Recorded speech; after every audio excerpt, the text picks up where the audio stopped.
जय हिंद. नमस्ते विद्यार्थी आणि प्राध्यापक मित्रांनो. मिस्टर अक्षय बळे SPPU एक्झाम अपडेट या यूट्यूब चॅनलमध्ये आपणा सर्वजणांचं स्वागत आहे.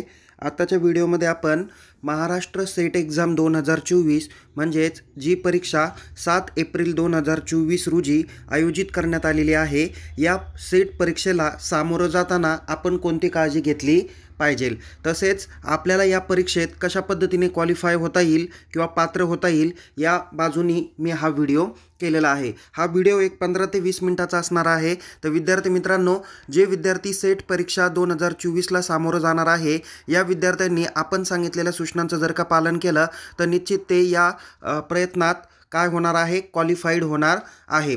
पेपर नंबर 1ला जाण्यापूर्वी शेवटचे जे काही 15 दिवस राहिलेले आहे, तर यामध्ये तुम्हाला कोणत्या टॉपिक्सवर तुम्हाला लक्ष देणं अपेक्षित आहे, कोणते टॉपिक्स तुम्ही केले पाहिजे, तुमची पुढच्या 15 दिवसाची स्ट्रॅटेजी काय असली पाहिजे आणि पेपर चालू असताना नेमकी तुम्ही काय काळजी घेतली पाहिजे या अनुषंगाने संपूर्णतः माहिती देणार आहे. तुम्हाला माहिती आहे की या अगोदर 26 मार्च 2023 रोजी जी काही महाराष्ट्र सेट एक्झाम घेतली होती, त्या परीक्षेत मी देखील क्वालिफाईड झालो आणि मी ज्या पद्धतीने अभ्यास केला, जे मी यूट्यूब चॅनल रेफर केले, मी जे टेलिग्राम चॅनल रेफर केले, त्या टेलिग्राम चॅनलच्या माध्यमातून निश्चित मला त्याचा फायदा झालेला आहे. आणि मी जे काही सराव केला तो काही एका दिवसासाठी केला नाही, 10 दिवसासाठी केला नाही, तर मी पूर्ण वर्षभर त्या चॅनलचा किंवा त्या स्ट्रॅटेजीचा मी फॉलोअप घेत होतो. तर विद्यार्थी मित्रांनो, आत्ता जी काही 7 एप्रिल 2024 रोजी परीक्षा होणार आहे, तर ती सेट परीक्षा 2024 होणार आहे आणि ही शेवटची ऑफलाईन परीक्षा असणार आहे. त्याच्यामुळे विद्यार्थी मित्रांनो, या पुढच्या परीक्षा कशा होतील, सिलेबस कोणता राहणार आहे, तो भाग नंतरचा राहणार आहे. पण आपण आत्ता 7 एप्रिल 2024च्या परीक्षेत तुम्हाला कसे जास्तीत जास्त मार्क्स भेटेल या बाबतीत आपण विचार करणार आहोत. तर तुम्हाला माहिती आहे की या सेट परीक्षेसाठी तुम्हाला पेपर नंबर 1 आणि पेपर नंबर 2 असे 2 पेपर असतात. पेपर नंबर 1 तुम्हाला 50 मार्काचा 1 तासासाठी पेपर असतो आणि यासाठी तुम्हाला 100 मार्क असतात. त्यानंतर पेपर क्रमांक 2 हा तुम्हाला 100 प्रश्नांसाठी असतो आणि तुम्हाला 200 गुणांसाठीचा हा प्रश्न आहे. ओके, असे मिळून टोटल तुमची जी काही परीक्षा घेतली जाणार आहे ती 300 मार्कांसाठीची परीक्षा घेतली जाणार आहे. यासाठीचे जे काही हॉल तिकीट्स आहे ते विद्यापीठाच्या पोर्टलवर 10 दिवस अगोदर म्हणजेच धरून चला 25 ते 30 मार्च रोजी काय होतील, जाहीर करून देण्यात येईल. जवळजवळ 1,28,000पेक्षा जास्त विद्यार्थ्यांनी या सेट परीक्षेला रजिस्ट्रेशन केलेलं आहे. आणि विद्यार्थी मित्रांनो, यासाठी तुम्हाला जो काही पेपरचा कालावधी आहे, तर तुम्हाला सकाळी शक्यतो पेपर 10 ते 11 या वेळेमध्ये पहिला पेपर होतो, तर दुसरा पेपर जो काही आहे तो लगेच 11:30 ते 1:30 असा 2 तासासाठीचा पेपर होतो. म्हणजे पहिला 1 तासासाठी तुम्हाला 50 प्रश्न 100 मार्कासाठी सॉल्व करायचे आहे, तर दुसरा 2 तासाचा पेपर होणार आहे, त्यामध्ये 100 प्रश्न असतील तर 200 मार्कासाठी तुम्हाला हा प्रश्न सॉल्व करायचा आहे. म्हणजे विद्यार्थी मित्रांनो, धरून चला की तुम्हाला 1 मिनिटात 1 प्रश्न हा सॉल्व झालाच पाहिजे. ओके, मी ॲक्च्युअल परीक्षेमध्ये काय करत आहे हे मी तुम्हाला शेवटी सांगणारच आहे, पण तत्पूर्वी तुम्हाला ही आयडिया किंवा कल्पना आली पाहिजे की आपल्याला किती प्रश्न सॉल्व करायचे आहे, किती मार्कासाठी आहे. आणि तुम्हाला हे पण माहिती आहे की यामध्ये निगेटिव्ह मार्किंग सिस्टीम नाही. काय आहे, निगेटिव्ह मार्किंग सिस्टीम नाही. त्यामुळे तुम्ही जेवढे प्रश्न सॉल्व करताल, 1 प्रश्न सॉल्व केला तर तुम्हाला 2 मार्क भेटणार आहे. तुम्ही 50 प्रश्न बरोबर सॉल्व केले तर तुम्हाला 100 मार्क भेटणार आहे. तुम्ही जर का 150 प्रश्न सॉल्व केले तर तुम्हाला 300 मार्क भेटणार आहे. आणि तुम्हाला मी कॅटेगरी वाईज पण सांगणार आहे की नेमकी किती तुम्हाला मार्क्स अपेक्षित आहे. बघा, या अगोदरचं जे काही मेरिट वगैरे बघितलं, तो ओपन कॅटेगरीचा जो काही विद्यार्थी आहे, आत्ताच्या अनुषंगाने मी तुम्हाला सांगेल की विद्यार्थी मित्रांनो, तुम्हाला परीक्षेत किमान 200 किंवा 210च्या पुढे मार्क असेल तर तुम्ही 100% तुम्ही क्वालिफाय होणार आहे.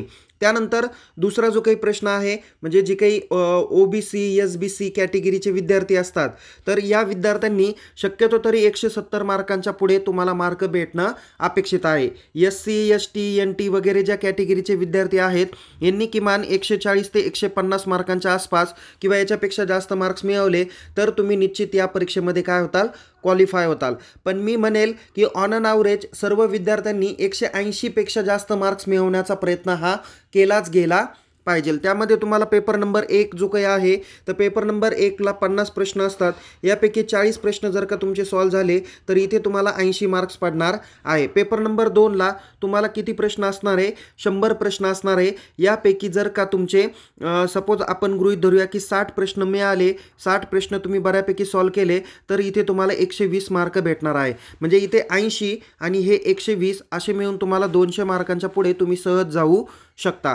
कदाचित तुम्हाला कमी जास्त मार्क्स हे पेपर नंबर 1ला कदाचित 45 प्रश्न येतील, पेपर नंबर 2लाही कदाचित 70-75 प्रश्न तुमचे बरोबर येण्याचे चान्सेस असतील, तर निश्चितच तुम्हाला क्वालिफाय होण्यापासून कुणीही रोखू शकणार नाही। तर ओके, सो तुम्हाला आता निश्चित कळलं असेल की आपल्याला किती प्रश्न विचारले जाणार आहे आणि आपल्याकडे टाईम कालावधी किती असणार आहे। त्याचबरोबर दुसरी एक गोष्ट महत्त्वाची लक्षात ठेवायची आहे की तुम्हाला पेपर हा इंग्लिश आणि मराठी अशा दोन्ही लँग्वेजमध्ये तुम्हाला उपलब्ध होणार आहे। त्यामुळे तुम्हाला परफेक्ट कोणती लँग्वेज येते त्याचा अभ्यास आतापर्यंत तुम्ही केलेला असावा, त्यामुळे तुम्हाला ही संपूर्णतः माहिती आहेतच। ओके, या अगोदर मी तुम्हाला सेट क्वालिफाईड मी कसं झालो या बाबतीतला एक सेपरेट व्हिडिओ मी केलेला आहे, तो तुम्ही निश्चित बघा, जेणेकरून तुम्हाला अजून त्याच्यातून जास्त माहिती भेटेल। दुसरं एक महत्त्वाचं आहे की तुम्हाला आता शेवटचे 15 दिवस राहिलेले आहेत, तर या 15 दिवसात मी पुन्हा म्हणेल की जे काही 10 टॉपिक्स आहे तुम्हाला पेपर नंबर 1साठी 10 टॉपिक्स आणि पेपर नंबर 2साठी 10 टॉपिक्स, असे टोटल तुम्हाला 20 टॉपिक्स काय करायचे आहे, अगेन एकदा रीड करायचे आहे, रिव्हिजन करायची आहे। मी काय सांगतो काळजीपूर्वक लक्षात ठेवा। पहिल्यांदा काय करायचं आहे, तुम्ही या अगोदर 2 वेळेस कदाचित तुम्ही पहिल्या पानापासून तर शेवटच्या पानापर्यंत तुम्ही सगळे बुक्स वाचलेलेच असतील, तरीसुद्धा शेवटच्या 15 दिवसामध्ये हे काम तुम्हाला करायचं आहे। तर तुम्हाला पुन्हा एकदा काय करायचं आहे, टॉपिक नंबर 1 पासून तर टॉपिक नंबर 10 पर्यंत पेपर नंबर 1 आणि पेपर नंबर 2 यांचा पूर्णपणे स्टडी करायचा आहे। इथे मी तुम्हाला थेअरी वाचायला लावतोय, MCQ नाही। इथे काय करायचे आहे, तुम्ही थेअरीच रीड करायची आहे। म्हणजे तुम्ही धरून चला की शेवटचे 15 दिवस राहिलेले आहे ना, पहिल्या दिवसात तुम्ही टॉपिक नंबर 1चा सकाळी स्टडी करा, टॉपिक नंबर 2चा संध्याकाळी स्टडी करा। ओके, या पद्धतीने तुम्ही काय करायचे, पेपर नंबर 1 आणि पेपर नंबर 2चे रोज किमान एकच चॅप्टर कंप्लीट करायचा आहे, 2-2 चॅप्टर कंप्लीट करू नका। 10 दिवसात तुमचे 10 चॅप्टर्स काय होतील, फिनिश होणार आहे। ओके, त्यानंतर शेवटचे 5 दिवस जे काही राहणार आहेत ना, तर या 5 दिवसामध्ये तुम्ही काय केले पाहिजे, शेवटचे म्हणजे प्रत्येक दिवसाला 2-2 टॉपिक्स काय करायचे आहे, म्हणजे सपोज पेपर नंबर 1चे 2 टॉपिक्स, पेपर नंबर 2चे सुद्धा 2 टॉपिक्स, असे काय केले पाहिजे, 5 दिवसामध्ये तुम्ही MCQ रीड केले गेले पाहिजे। काय केले पाहिजे, MCQ रीड केले गेले पाहिजे। म्हणजे हे मी 10+5 अशा 15 दिवसाची तुम्हाला मी स्ट्रॅटेजी तुम्हाला सांगत आहे। ओके, म्हणजे नंबर 1 काय करायचं, तुम्ही बुक्स पुन्हा एकदा रीड करायचं, थेअरी रीड करायची काळजीपूर्वक। दुसरे आहे MCQ, तुम्हाला पूर्णपणे सगळ्या चॅप्टरचे जे तुम्ही बुक्स रेफर करताय ती पूर्णपणे तुम्हाला कंप्लीट करायची आहे। तिसरा महत्त्वाची स्ट्रॅटेजी तुम्हाला फॉलो करायची आहे, ती म्हणजे तुम्हाला प्रिव्हियस इयर जे काही क्वेश्चन्स पेपर आहे तर हे क्वेश्चन्स पेपर आणि त्याचे आन्सर तुम्हाला बघायचे आहेत। आता माझ्याकडे मी तुम्हाला एक थोड्या वेळात दाखवणार आहे, माझ्याकडे एक सेट एक्झामचा एक महत्त्वाचा काय म्हणूया की ॲप्लिकेशन्स आहे। त्या ॲप्लिकेशन्समध्ये पेपर नंबर 1 जो काही आहे तर याच्या जवळजवळ 5 ते 7 वर्षाच्या क्वेश्चन पेपर विथ सोल्युशन दाखवलेलं आहे। मी तुम्हाला लगेच ते दाखवण्याचा प्रयत्न करतो। बघा विद्यार्थी मित्रांनो, माझ्याकडे या पद्धतीने इथे MH सेट एक्झाम फर्स्ट या नावाने काय आहे, एक ॲप आहे, ते तुम्ही प्ले स्टोअरवरून डाउनलोड करा। हे डाउनलोड केल्यानंतर इथे तुम्हाला काही महत्त्वाची माहिती दिलेली आहे, जसं NAAC information, NEP 2020 information, institute and university, days and dates, नंतर इथे मार्च 2023ची परीक्षा दिली जी याच्या अगोदर झालेली होती। इथे तुम्हाला प्रत्येक प्रश्न मराठी इंग्लिश दाखवलेला आहे आणि सर्व प्रश्नांची उत्तरं या ॲपमध्ये तुम्हाला दाखवलेली आहे। तर हे तुम्ही रिव्हिजनच्यासाठी हे ॲप तुम्ही काय करू शकता, यूज करू शकता। ओके, त्यानंतर इथे डेज आणि डेट्स दिलेले, म्हणजे हे पण प्रश्न तुम्ही करून ठेवले पाहिजे। तुम्हाला एक तरी मार्काला हा प्रश्न असतो, एक नाही, एक प्रश्न तरी तुम्हाला 2 मार्कासाठी असतो की कोणत्या दिवशी तुमचा कोणता डे होणार आहे। काही विद्यार्थी कसं आहे, नॅशनल सायन्स डे कधी आहे, वर्ल्ड इन्व्हायरमेंट डे कधी आहे, नंतर कन्झ्युमर प्रोटेक्शन डे कधी आहे, कन्झ्युमर प्रोटेक्शन राईट डे कधी आहे, हे डेज जे काही आहे महत्त्वाचे, तर हे लवकर लक्षात राहत नाही। ओके. त्यानंतर इथे इन्स्टिट्यूट आणि युनिव्हर्सिटीची माहिती आहे, काही फुल फॉर्म पण तुम्हाला या ठिकाणी दिलेली आहे. सर्व माहिती तुम्ही आत्ता शेवटच्या 15 दिवसामध्ये पुन्हा एकदा रिव्हिजन करायला हवी. NEP 2020च्या आधारित काही प्रश्न आहेत, जसं की याची जी काही स्थापना आहे ती कुणाच्या रेकमेंडेशननुसार करण्यात आलेली आहे, कधीपासून लागू झालेली आहे, याच्यामध्ये जो काही सिलेबस वगैरे आहे तो कशा पद्धतीने असणार आहे, हे संपूर्णतः प्रश्न तुम्ही केले पाहिजे. NEP म्हणजे काय, त्याचा फुल फॉर्म कदाचित एखाद्या दिवस विचारला जाऊ शकतो. त्यानंतर NAC इन्फॉर्मेशन तुम्हाला आहे, NACचं हेड ऑफिस किती आहे. याच्या अगोदर तुम्हाला माहिती असेल म्हणजे 7 क्रायटेरिया होते, आताच्या 2024-25 पासून हे क्रायटेरिया 10 होणार आहे. हे 7 क्रायटेरिया नेमकी कोणते आहे त्याचा सिक्वेन्स तुम्ही लावला पाहिजे. Okay. Curriculum aspect, teaching learning, नंतर तुमच्याकडे वेगवेगळे जे काही क्रायटेरिया दिलेले 7 नंबर कोणता, 6 नंबर कोणता, 5 नंबर कोणता, 4 नंबर, 3 नंबर, 2 नंबर, असे सगळे क्रायटेरियाज तुम्ही NACच्या पोर्टलवर तुम्ही रेफर करू शकता. कोणता क्रायटेरिया किती मार्काला आहे, कोणत्या क्रायटेरियाला जास्त वेटेज आहे. टीचिंग लर्निंग अँड इव्हॅल्युएशन या क्रायटेरियाला जवळजवळ 350 मार्क आहे. NAC म्हणजे काय, NACचा फुल फॉर्म काय आहे, IQAC म्हणजे काय, AQAR म्हणजे काय, ओके, या SSR म्हणजे काय, या सगळ्यांचे फुल फॉर्म तुम्ही निश्चित केले गेले पाहिजे. NACचं ऑफिस नेमकी कुठे आहे, त्याची स्थापना कुठे झालेली आहे, UGC म्हणजे काय, UGCचं हेडक्वार्टर कुठे आहे, या पद्धतीचे प्रश्न देखील तुम्हाला NACच्या अनुषंगाने उपयुक्त ठरणार आहे. यामध्ये ऑगस्ट 2011 पासून तर एप्रिल 2023 पर्यंतच्या खूप साऱ्या प्रश्नपत्रिका या ठिकाणी दिलेल्या आहे. नंतर इथे जवळजवळ 12 प्रश्नपत्रिका विथ त्यांचं सोल्युशन तुम्हाला दाखवलेलं आहे. त्याच्यामुळे तुम्हाला पेपर नंबर 1ची बऱ्यापैकी तयारी ही करता येण्यासारखी आहे. त्यानंतर मी दुसरं एक चॅनल तुम्हाला या ठिकाणी सांगेल की मी जे चॅनल रेफर करत होतो इथे सेट नेट 2024, मी याच्या चॅनलची लिंक, ॲक्च्युली हा माझा चॅनल नाही आहे, बट मी हा चॅनल रेफर करून तुम्हाला खूप साऱ्या महत्त्वाचे प्रश्न किंवा त्याचं एक्सप्लेनेशन मला या चॅनलच्या माध्यमातून भेटलं. तर या चॅनलची लिंक मी आपल्या या व्हिडिओच्या डिस्क्रिप्शन बॉक्समध्ये देईल. तुम्ही या ठिकाणी जॉईन राहा आणि असे खूप सारे प्रश्न तुम्हाला या ठिकाणी दिलेले आहेत. जसं की बघा, डॅश हा घटक संशोधन समस्येची निवड करताना महत्त्वाचा ठरेल. तुम्हाला पर्याय आहे खर्चाचा अंदाज, कालावधीचा अंदाज, मार्गदर्शकाची अभिरुची आणि संशोधकाची अभिरुची. तुम्ही ज्या प्रश्नावर क्लिक करताल त्यावेळेस लगेच तुम्हाला समजून येईल की हे प्रश्न बरोबर आहे का चुकीचे आहे. इथं या चॅनलमध्ये तुम्ही पहिल्यापासून शेवटपर्यंत बघितलं 1000पेक्षा जास्त प्रश्न तुम्हाला या ठिकाणी दाखवलेले आहे. त्याच्यामुळे तुम्ही या प्रश्नांची तयारी करा. या सरांचे काही महत्त्वाचे व्हिडिओ आहेत. ओके, म्हणजे ते सरांनी ऑलरेडी आता मी तसं पाहायला गेलं तर इथे त्यांच्या ओल्ड क्वेश्चन पेपर विथ त्यांचं डिटेल ॲनालिसिस आहे. ह्या देखील व्हिडिओ तुम्ही बघत चला. तुमच्या डोक्यात एकच टार्गेट पाहिजे की मला येणारी सेट एक्झाम क्वालिफाईड करायची आहे आणि त्या धर्तीवर अनुसरून तुम्ही तुमचा अभ्यास करा. इथे जवळजवळ 10 ते 12 वर्षाच्या प्रिव्हियस इयर क्वेश्चन पेपर दिलेले आहे. सरांनी जी काही त्यांची सेट परीक्षेच्या रिव्हिजनसाठी महत्त्वाची बॅच घेतली होती, जवळजवळ सर 6 महिन्यापासून काय करत आहे, त्या बॅचेसवर काम करत आहे. दर आठवड्याला ते प्रश्नपत्रिका पाठवतात आणि त्याच्या माध्यमातून विद्यार्थ्यांचा सराव हा निश्चित होतो. सरांचे खूप सारे महत्त्वाचे व्हिडिओज आहे, ते व्हिडिओ बघा, एक्सप्लेनेशन दिलेले आहेत, त्या माध्यमातून तुम्ही काय करू शकता, या पेपरची तयारी करू शकता. तर तुम्हाला मी सांगितलेलं आहे की सेट परीक्षेला जात असताना टोटल महत्त्वाचे 3 गोष्टी तुम्हाला बघायच्या आहे. एक म्हणजे तुम्हाला जी काही थिअरी आहे ती थिअरी पूर्णपणे रीड करायची. दुसरा आहे तुम्हाला MCQ पूर्णपणे रीड करायचे.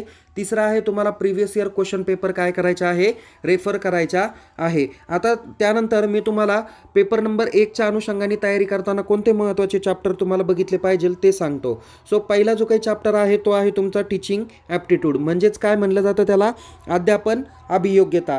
तर यामध्ये तुम्ही प्रश्नाची उत्तर सॉल्व करत असताना कोणता महत्त्वाचे ट्रिक वापरली पाहिजे, तर तुम्ही स्वतः शिक्षक आहेत किंवा तुम्ही स्वतः प्राध्यापक आहेत ना, या भूमिकेतून तुम्ही ते प्रश्न सोडवले पाहिजे आणि जास्तीत जास्त सकारात्मक उत्तरं तुम्हाला कशी देता येतील ते उत्तर देण्याचा प्रयत्न करायचा आहे. तुम्हाला क्वेश्चन काय करायचा आहे, काळजीपूर्वक रीड करायचा आहे. त्याच्या खालचे 4 जे काही ऑप्शन दिलेले 1, 2, 3, 4 हे 4ही ऑप्शन रीड करायचे आणि याच्यातून योग्य उत्तर कोणतं असणार आहे या बाबतीत तुम्हाला विचार करून काय करायचं आहे, उत्तर निवडायचं आहे.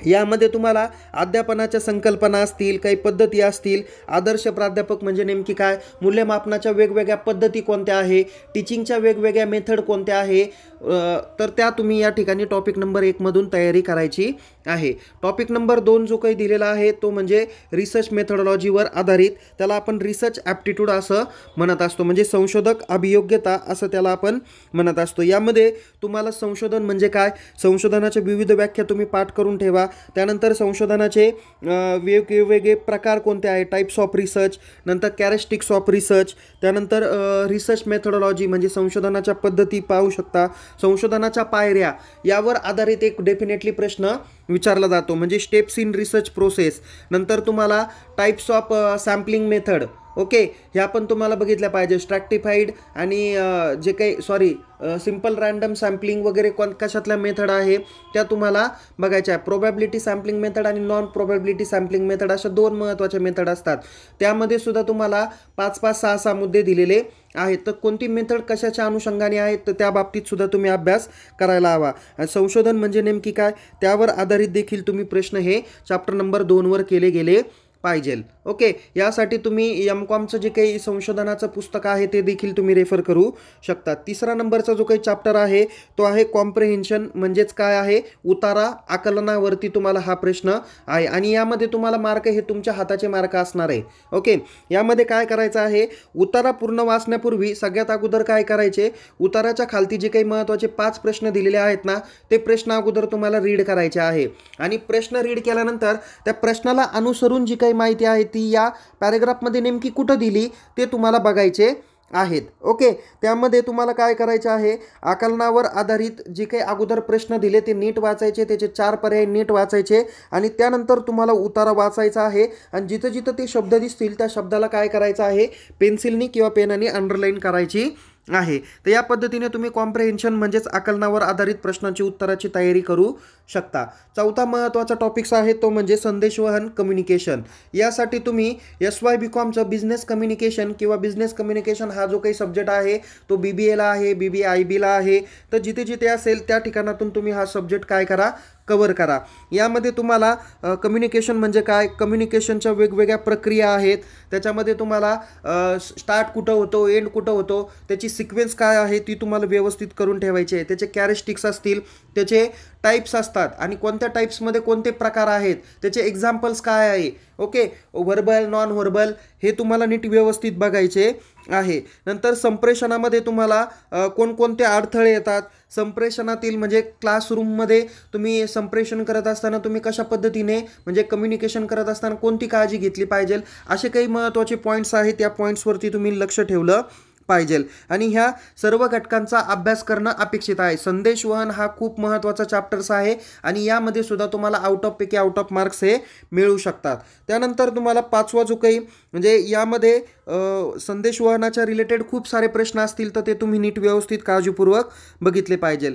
5 नंबरचा जो काही चॅप्टर आहे जो आहे मॅथमॅटिक्स रिझनिंग अँड किंवा mathematical reasoning and aptitude. Okay, reasoning and aptitude ज्याला आपण मराठीमध्ये गणितीय तार्किकता आणि अभियोग्यता असं त्याला आपण म्हणत असतो. यामध्ये टॉपिकचे जे काही प्रश्न आहेत ते प्रश्न अगोदर काय करायचे आहे, व्यवस्थितरित्या वाचायचे आहे आणि नंतरच ते सॉल्व करायचे आहे. त्याच्यामुळं हा प्रश्न सॉल्व करत असताना याचे हातचे मार्क तुम्हाला जाऊन द्यायचे नसेल तर हा प्रश्न शक्यतो तरी काय करायचा, शेवटच्या काही वेळात सॉल्व करायचा आहे. म्हणजे याच्यामध्ये तुम्हाला उत्तर परफेक्ट येण्यासाठी तुम्हाला आकडेमोड करावी लागणार आहे आणि त्यासाठी तुम्हाला थोडासा वेळ लागेल. त्याच्यामुळं तुम्ही काय करायचा, हा प्रश्न शक्यतो शेवटी सोडवण्याचा पूर्ण विचार करायचा आहे. आणि यामध्ये तुम्हाला गणिताच्या जे काही प्रक्रिया असतात ओके त्या तुम्हाला समजून घ्यायच्या आहे. अपूर्णांक असतात, सरासरी, आकडेवारी, काळ, वेग, नफा तोटा, व्याज, सूट हे जे काही असे महत्त्वाचे प्रश्न असतात ह्या प्रश्नांची तुम्ही या ठिकाणी तयारी करावी लागणार आहे. तर त्या सर्व तयारी करायची आणि तुम्ही previous year question paper refer केला तर तुम्हाला डेफिनेटली याची उत्तरं भेटून जातील आणि कशा पद्धतीने तुम्हाला सॉल्व करायची त्याची माहिती तुम्हाला भेटेल. 6 नंबरचा जो काही चॅप्टर आहे तो आहे लॉजिकल रिझनिंग. काय आहे, लॉजिकल रिझनिंग. तर या टॉपिकचे जे काही प्रश्न आहे ते तुम्हाला शक्यतो तरी काय करतात, सॉल्व करण्यासाठी थोडासा वेळ लागत असतो. त्यामुळे तुम्हाला वेळेचं नियोजन करायचं आहे आणि हा प्रश्न देखील सरते शेवटी सॉल्व करण्याचा प्रयत्न करायचा आहे. यामध्ये पण तुम्ही आउट ऑफ मार्क्स हे डेफिनेटली मिळवू शकतात. ओके, यामध्ये तुम्हाला काही कंपॅरिझन करायला विचारतात, तुलना करायला विचारतात, काही तार्किक क्रम तुम्हाला विचारला जातो. म्हणजे 1 असेल, 4 असेल, 9 असेल, ओके. त्याच्यानंतर पुढे 16 असेल, 25 असेल, मग तुम्हाला शेवटी विचारलं जातं की पुढे काय असेल. ओके. अशा पद्धतीचे काही महत्त्वाचे तार्किक क्रम देणारे प्रश्न असतात, काही सांकेतिक भाषेवरती प्रश्न असतात, वेन आकृतीवर प्रश्न असतात, तर्क आणि अनुमानावर आधारित काही महत्त्वाचे प्रश्न असतात. त्याच्यामुळे तुम्ही याचा अभ्यास करत असताना प्रिव्हियस इयर क्वेश्चन पेपर चांगल्या जर का रेफर केल्या तर निश्चित तुम्हाला त्याचा फायदा होणार आहे. 7 नंबरचा जो काही प्रश्न आहे किंवा टॉपिक्स आहे तो आहे म्हणजे डेटा इंटरप्रिटेशन. त्याला आपण DI असं म्हणत असतो, म्हणजेच त्याला मराठीत माहिती संप्रेषण असं आपण म्हणतोय. की या टॉपिकचे प्रश्न सोडवण्यासाठी तुम्हाला मूलभूत गणितीय क्रिया जसे की तुम्हाला टक्केवारी, सरासरी, गुणोत्तर यांचं जे काही प्रमाण असणं आहे तर याचा जास्त सराव करणं अपेक्षित आहे. जसं की तुम्हाला सपोज या पद्धतीचा गोल दिला जातो आणि इथं वेगवेगळे दिले जातात आणि इथं टक्के दिले जातात की अन्नधान्य वगैरे, किंवा सरासरी शहराची संख्या दिली जाते आणि याच्यातून कोणत्या 2 शहरांची संख्या जास्त आहे, त्यांची सरासरी किती आहे, असे काही महत्त्वाचे प्रश्न तुम्हाला डेटा इंटरप्रिटेशनवर विचारले जातात. तुम्हाला पाय चार्ट दिले जातात, ग्राफ्स दिले जातात, टेबल्स दिले जातात, त्यावरून तुम्हाला अनुमान करून त्या प्रश्नांची उत्तरं लिहायची असतात. पुढचा 8 नंबरचा चॅप्टर आहे जो सगळ्यात महत्त्वाचा आहे आणि पैकीच्या पैकी मार्क मिळवून देणार आहे, तो म्हणजे ICT, ज्याला आपण इन्फॉर्मेशन अँड कम्युनिकेशन टेक्नॉलॉजी असं म्हणत असतो. त्याला माहिती आणि संदेशवहन तंत्रज्ञान आपण म्हणत असतो. या टॉपिकचे जे काही प्रश्न असतात हे सर्व संगणकावर आधारित प्रश्न असतात, ज्यामध्ये internet, mail ID, social media, website, नवीन ॲप्स इत्यादी बाबत तुम्हाला संपूर्णतः अप टू डेट माहिती विचारली जाते. म्हणजे याच्यामध्ये असे सुद्धा प्रश्न असतात की सपोज गुगलचा शोध कुणी लावला, व्हॉट्सअपचा कुणी लावला, फेसबुकचा कुणी लावला, ट्विटरचा कुणी लावला, या पद्धतीचे काही महत्त्वाचे प्रश्न तुम्हाला संगणकावर आधारित विचारले जाते. संगणकाचे हे इनपुट आहे, हे आउटपुट आहे, त्यावर आधारित फुल फॉर्म पण तुम्हाला या ठिकाणी विचारले जातात. त्यानंतर 9 नंबरचा जो काही टॉपिक्स आहे तो आहे ज्याला आपण पीपल डेव्हलपमेंट आणि इन्व्हायरमेंट म्हणतो. पीपल डेव्हलपमेंट अँड इन्व्हायरमेंट यामध्ये त्याला आपण मराठीत लोकविकास आणि पर्यावरण असं देखील आपण त्याला म्हणत असतो. तर यामध्ये तुम्हाला पर्यावरणाच्या जे काही वेगवेगळ्या परिषदा आहे, पर्यावरणाचे वेगवेगळे करार आहे, प्रदूषण आहे, प्रदूषणाची विविध कारणं आहेत, प्रदूषणाचे परिणाम आहे, त्याचे वेगवेगळे प्रकार आहे, संवर्धनाच्या उपाययोजनेच्या अनुषंगाने काय काय महत्त्वाचे करार झाले, कुठे कुठे झाले, रामशेज करार काय आहे, तो कधी झाला, असे एक ना अनेक तुम्हाला माहिती या टॉपिक्समध्ये दिलेली आहे. या सर्व टॉपिकची तुम्ही काळजीपूर्वक तयारी करणं अपेक्षित आहे. त्यानंतर तुम्हाला ओझोन वायूच्या संदर्भात किंवा ओझोन थराच्या संदर्भात देखील महत्त्वाचे प्रश्न विचारले जातात. कोणकोणते प्रश्न विचारले जातात, कोणता करार कधी झाला, प्रदूषणाचे वेगवेगळे प्रकार कोणते आहे आणि त्याचे परिणाम कोणते आहे, असे देखील तुम्ही प्रश्न या चॅप्टरच्या माध्यमातून करायला हवे. नंतर काही व्यक्ती रिलेटेड असतात त्या कराराच्या संदर्भात, तर वसुंधरा करार जसा असेल, ओके, वसुंधरा शिखर परिषद असतील, असे एक ना अनेक. आता मला जास्त काही मी आता एक्सप्लेनेशन करणार नाही, बट तुम्ही हा टॉपिक जर का बघितला, पुन्हा एकदा रीड केला तर निश्चित तुम्हाला त्याची माहिती ही भेटणारी आहेत आणि हे देखील मार्क तुमच्या हातचे आहे. त्याच्यामुळे ते शक्यतो तुम्ही वाया जाऊन देऊ नका. त्यानंतर 10 नंबरचा जो काही प्रश्न असणार आहे, टॉपिक्स असणार आहे, तो म्हणजे हायर एज्युकेशन सिस्टीम, ज्याला आपण HEI म्हणतो, हायर एज्युकेशन इन्स्टिट्यूट किंवा हायर एज्युकेशन सिस्टीम देखील आपण त्याला म्हणत असतो, ज्याला उच्च शिक्षण प्रणाली असं म्हणतो. कोणत्या विद्यापीठाची स्थापना कधी झाली, विद्यापीठातल्या वेगवेगळ्या परिषदा कोणत्या असतात, त्या बाबतीत तुम्हाला माहिती असणं अपेक्षित आहे. वेगवेगळे विद्यापीठ, प्राचीन काळातील कोणकोणते विद्यापीठ होते, भारतातील कोणते होते, ब्रिटिशकालीन शिक्षण पद्धती कशी होती, स्वातंत्र्योत्तर काळातील शिक्षणाचा काय परिणाम झाला, असे काही महत्त्वाचे प्रश्न या ठिकाणी तुम्हाला अपेक्षित आहे. यामध्ये NAAC आधारित, NEP आधारित असे देखील काही प्रश्न तुम्हाला या चॅप्टरच्या माध्यमातून तुम्हाला पूर्ण करायचे आहे. कोणत्या विद्यापीठाची स्थापना कधी झाली, कोणतं विद्यापीठ जुनं आहे, त्यांचे कुलगुरू कोण आहेत, हे तुम्हाला माहिती असायला हवेत. ओके, सो या पद्धतीने 10 चॅप्टर तुम्हाला मी माहिती सांगितलेली आहे. यामध्ये तुम्ही जर का बुक्स रेफर करणार असेल तर तुम्ही कोणकोणते बुक्स तुमच्यासाठी आहे, तर तुम्हाला ब्रिजमोहन दायमा यांचं बुक्स आहे, शशिकांत शिंदे यांचं बुक्स आहे, नंतर शशिकांत अन्नदाते यांचं के सागर नावाचं पुस्तक आहे. हे देखील पुस्तक तुम्ही काय करू शकता, अभ्यासासाठी वापरू शकता. शशिकांत अन्नदाते यांचं जे काही बुक्स आहेत ना, तर हे खूप डीपमध्ये बुक्स आहे आणि एकदम त्यांची सिम्पल अंडरस्टँडेबल लँग्वेज आहे. त्याच्यामुळे तुम्ही ते पुस्तक रेफर करा. तुम्हाला निश्चितच चांगले क्वालिफाय होण्यासाठी निश्चित या पुस्तकांची काय होणार आहे, मदत होणार आहे. जसं आपण पेपर नंबर 1चा भाग बघितला तर पेपर नंबर 2 हा वेगवेगळ्या विद्यार्थ्यांचा वेगवेगळा असतो. कॉमर्समध्ये असाल तर तुम्हाला कॉमर्समध्ये अकाउंट आहे, अकाउंटची स्टँडर्ड्स आहे, टॅक्सेशन आहे, नवीन टॅक्समध्ये झालेला स्लॅब रेट, रिबेट या बाबतीत तुम्ही माहिती घेतली पाहिजे. फायनान्स रिलेटेड वेगवेगळे जे काही फॉर्म्युले आहे ते तुम्ही पाठ करून ठेवायला हवे. नंतर तुमच्याकडे बिझनेस इन्व्हायरमेंट आहे, इकॉनॉमिक्स आहे, नंतर तुमच्याकडे financial management, marketing management, human resource, नंतर बिझनेस इकॉनॉमिक्स, नंतर तुम्हाला काही इंटरनॅशनल बिझनेस त्यांच्या वेगवेगळ्या कमिट्या, बँकिंग अँड फायनान्शियल इन्स्टिट्यूशन कोणकोणते आहेत त्याची माहिती, इन्कम टॅक्सचे विविध लॉ कोणकोणते आहे ते बघितले पाहिजे. फायनान्स रिलेटेड वेगवेगळे फॉर्म्युले तुम्ही बघून ठेवले पाहिजे. बँक आणि वित्तीय संस्था कोणत्या आहे, अशा पद्धतीची संपूर्णतः तयारी तुम्ही करून घेतली पाहिजे. तुम्ही जे काही बुक्स आत्तापर्यंत वापरला आहे त्या बुक्सचा काय करा, वापर करा. आता मी ॲक्च्युअल तुम्ही परीक्षेला जात असताना तुम्ही नेमकी काय काळजी घेतली पाहिजे हे मी महत्त्वाची सांगतो. मी त्या बाबतीत सेपरेटही एक माहिती देणारच आहे. नंबर 1, परीक्षेला जाण्यापूर्वी आदल्या रात्री तुम्ही लवकर झोपलं पाहिजे.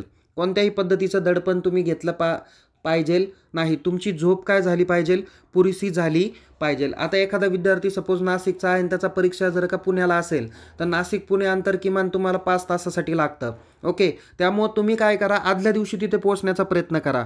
ओके, एखादं तुम्ही लॉजमध्ये राहा किंवा काही रूम्स असतील, मित्र असतील, नातेवाईक असतील त्यांच्याकडे राहण्याचा प्रयत्न करा. म्हणजे जेणेकरून तुम्हाला प्रवासातली दगदग होणार नाही आणि डिप्रेशन येणार नाही किंवा स्ट्रेस येणार नाही. त्यामुळं तुम्ही आदल्या दिवशी व्यवस्थित शांत पद्धतीने झोप आली ना तर तुम्हाला विचार करण्याला काय होते, चालना भेटते. आता बघा, तुम्हाला माहिती की पेपर जो काही पहिला आहे तो 10 ते 11 वाजता असतो आणि दुसरा पेपर 11:30 ते 1:30 असतो आणि मध्ये तुम्हाला कुठेही ब्रेक नसतो. त्याच्यामुळं तुम्ही एकतर तुम्हाला पेपर सेंटरला हे 2 तास अगोदर म्हणजे सकाळी 8 वाजता बोलवलं जातं, 9 वाजता तुमचं गेट ओपन केलं जातं आणि 9:30 वाजता गेट काय केलं जातं, क्लोज केलं जातं. तसं तुम्हाला हॉल तिकीटमध्ये इन्स्ट्रक्शन असतं की 9 वाजताच तुमचं गेट काय होणार आहे, क्लोज होणार आहे. त्याच्यामुळे तुम्ही हॉल सेंटरवर किंवा परीक्षा सेंटरवर सकाळी 8 वाजेपर्यंत तुम्हाला पोहोचणं अपेक्षित आहे. आणि त्यानंतर तुम्ही काय केलं पाहिजे, 9 वाजता तुम्हाला जो काही हॉल अलोकेट केलेला आहे त्या हॉलमध्ये जाऊन तुम्हाला बसायचं आहे. ओके, त्यानंतर तुम्हाला परीक्षेला जाण्यापूर्वी तुम्ही काय केलं पाहिजे, टी, ब्रेकफास्ट किंवा हेवी जेवण न करता थोडंसं लाईटली जेवण करून तुम्ही परीक्षेला गेलं पाहिजे. परीक्षेला आता ॲक्च्युअल ज्यावेळेस तुमची परीक्षा चालू होईल तर त्यावेळेस तुम्हाला जसं की मी सांगितलं की 9 वाजता तुम्हाला हॉलमध्ये एंटर केलं जाईल. तुमच्याकडे काही क्वेश्चन्स पेपर दिले जातात किंवा तुमच्याकडून अटेंडन्स भरून घेतली जाते. त्यानंतर तुमच्याकडे OMR शीट जी काही दिली जाते तर त्यावरती तुम्हाला तुमचा सीट नंबर आणि बाकीची जी काही इन्फॉर्मेशन आहे ती व्यवस्थित पद्धतीने तुम्हाला फिलअप करायला लावतात. ती काळजीपूर्वक फिलअप करा. आपला सीट नंबर, आपला सब्जेक्ट कोड, आपली सिग्नेचर, आपलं नेम हे कुठेही चुकता कामा नये. ओके, त्यामुळे परीक्षेला जाण्यापूर्वी तुम्ही किमान ॲटलिस्ट 2 पेनं घेऊन जाणं अपेक्षित आहे. ब्ल्यू पेनं घेऊन जायचे आहे. ब्लॅक पेनं पण एखादे 2 सोबत ठेवा. पेन्सिल तुम्ही सोबत ठेवा. कॅल्सी, मोबाईल, इलेक्ट्रॉनिक किंवा ज्याला आपण डिजिटल वॉच हे अलाऊ केले जाणार नाही आहे. त्याच्यामुळं त्याची देखील काळजी तुम्ही घेतली पाहिजे. मी म्हणेल की परीक्षेला जाण्यापूर्वी तुम्ही घराच्या बाहेर ज्यावेळेस पडतात ना, हा एक उपाय खूप महत्त्वाचा आहे बरं का. जसं आपण म्हणतो की कोणतंही चांगलं काम करण्यासाठी तुम्ही घराच्या बाहेर पडला तर तुम्ही आणि दही साखर खाऊन तुम्ही घराच्या बाहेर पडलं पाहिजे. ओके, घरातल्या देवाच्या, आईवडिलांच्या पाया पडा आणि नंतरच तुम्ही पेपरला सामोरं गेलं तर निश्चित तुम्हाला काय होईल, त्याच्यामध्ये एक पॉझिटिव्ह एनर्जी येते आणि चांगल्या पद्धतीने तुम्ही परीक्षेला सामोरं जातात. त्यानंतर तुम्ही घेऊन जात असताना पाणी बॉटल पण तुम्ही सोबत घेऊन जा, कारण तुम्हाला 3 तास एकाच ठिकाणी बसायचं आहे. मध्ये अर्धा तासाचा गॅप असतो, पण त्यावेळेस तुमचा पेपर नंबर 1 जमा केला जातो आणि पेपर नंबर 2ची OMR शीट किंवा क्वेश्चन पेपर दिली जाते. आणि ज्यावेळेस 10 वाजता पेपर चालू होतो आणि 11:30ला पेपर चालू होतो त्याच वेळेस तुम्हाला जे काही पेपर दिलेला आहे त्या पेपरचं सील तुम्हाला काय करावं लागतं, काढावं लागतं. त्याच्या अगोदर तुम्हाला काढता येत नाही. काही जण विद्यार्थी त्याचा सील वगैरे काढण्याचा प्रयत्न करतात, क्वेश्चन पेपर रीड करण्याचा प्रयत्न करतात, असं देखील काम करतात. त्यानंतर तुमच्याकडे काय झालं, क्वेश्चन पेपर दिल्यानंतर ज्यावेळेस तुमचा ॲक्च्युअल वेळ स्टार्ट होतो त्यावेळेस तुम्ही क्वेश्चन पेपरचं सील व्यवस्थित काढा. सर्व प्रश्न बारकाईने बघण्याचा प्रयत्न करा. ज्या ज्या प्रश्नाची उत्तरं माहिती आहे, आता तुमच्याकडे काय असते की क्वेश्चन पेपर असते आणि सेपरेट OMR शीट असते. तर क्वेश्चन पेपरवरचे सपोज तुम्ही 10 ते 15 प्रश्न ज्यावेळेस सॉल्व्ह केलेत ना तर त्यावर तुम्ही काय केले, टिक मार्क करून ठेवले पेनाने आणि नंतर काय काय करा, इथे OMR शीटवर लगेच काळजीपूर्वक भरा. ओके. काही विद्यार्थी काय करतात, इथं सगळे प्रश्नपत्रिकेत सॉल्व करतात, पण OMR शीटमध्ये त्यांना मार्क्स फिलअप करायला तेवढा वेळच भेटत नाही.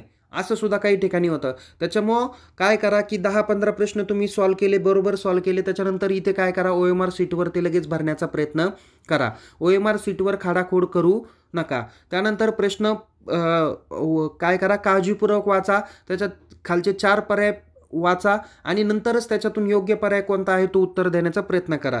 एक तुम्हाला सांगतो, कदाचित एखादा प्रश्न काय असतो, नवीन असतो, त्याच्या खालचे 4 पर्याय दिलेले जातात आणि त्यापैकी एक पर्याय जो काही असतो ना, तो खूप मोठा असतो, 2 ओळीचा असतो आणि एखादा पर्याय एका वाक्यात किंवा 2-4 वाक्यांमध्ये काय असतो, पर्याय असतो. तर ज्याचं वाक्य फुल मोठं सेंटेन्स असतं ना, ते कदाचित त्याचं उत्तर असू शकतं. सो असे देखील ट्रिक्स तुम्ही परीक्षेमध्ये काय केले पाहिजे, वापरले पाहिजे.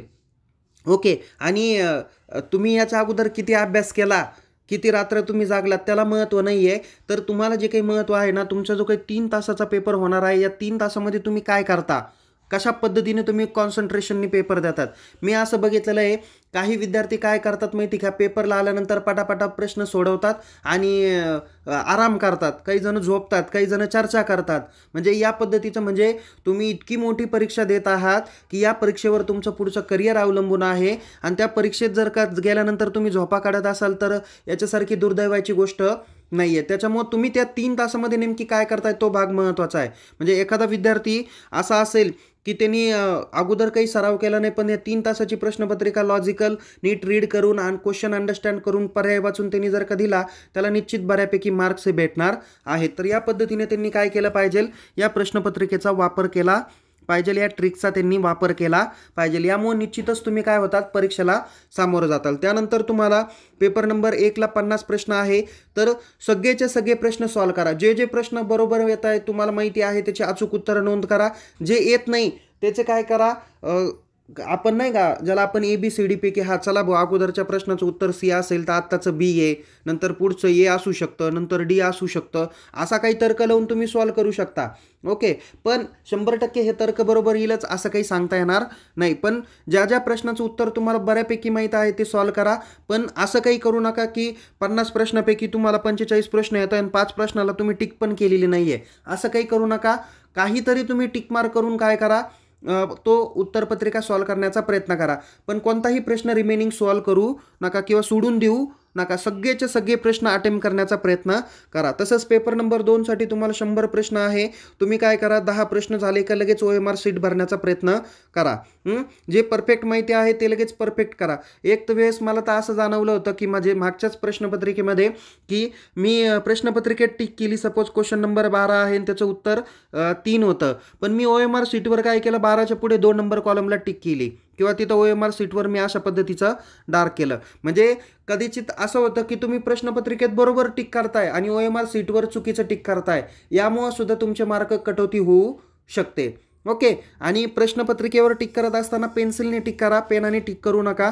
कारण कदाचित तुम्हाला पेपर सेंटरवाले काय म्हणतात की हा कॉपी केसचा प्रकार सुद्धा होऊ शकतो. त्याच्यामुळं शक्यतो तरी तिथे पेनाने टिक करताना बारीक करा किंवा पेन्सिलने टिक केलं तर उत्तम आहे. नंतर तुम्हाला ते खोडता पण येतं. काही महत्त्वाचे तुम्हाला रफ वर्किंग करायचं असेल तर त्या क्वेश्चन पेपरच्या लास्टला तुम्ही करू शकता.